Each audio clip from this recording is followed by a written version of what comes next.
since you've already been recognized once. Well, I appreciate that very much.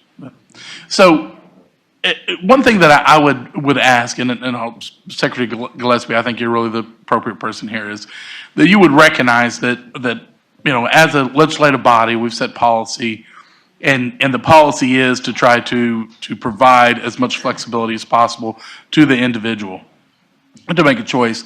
And would you be willing to, the same way that you're coming in here and you're trying to work to and I get it, you are between a rock and a hard place. You're not in an easy spot, and I get it.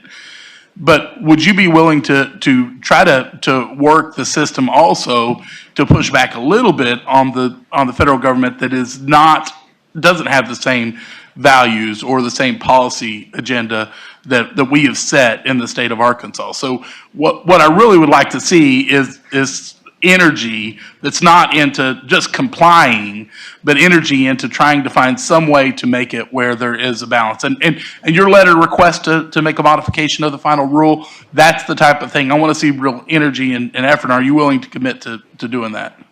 So we have I appreciate you pointing out the letter that we did send CMS about the final rule, and we are continuing to talk to them about our concerns, and there is ongoing activity between them and the states, and we are heavily engaged in that to try to make sure that we are able to, as you said, push as much as we can around this rule. So we are doing that from all the positions that we can. We also supported, as you know, the Attorney General's office in their lawsuit. We did provide attestations that they needed to help to be able to give very particulars around Arkansas. And as that court case now moves through the traditional process, we will be supporting the AG's office in the other states as they continue in the courts around that. So we do not, in terms of the court side of this, we do not view it as over. And we plan to continue on that side working very intensively with them around that piece.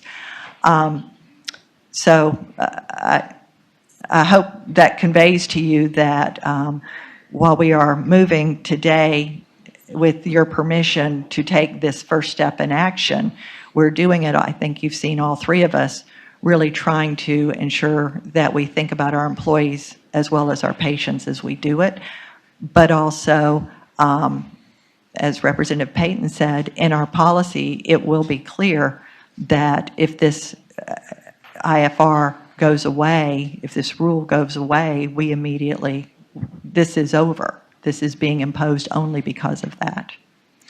And Dr. Pattison, so you have roughly 3,000 are unvaccinated right now, is that correct? About 2,000. 2,000. Yes, sir. So if you end up granting 2,000 religious exemption, are you okay with that? Yes. Okay, thank you.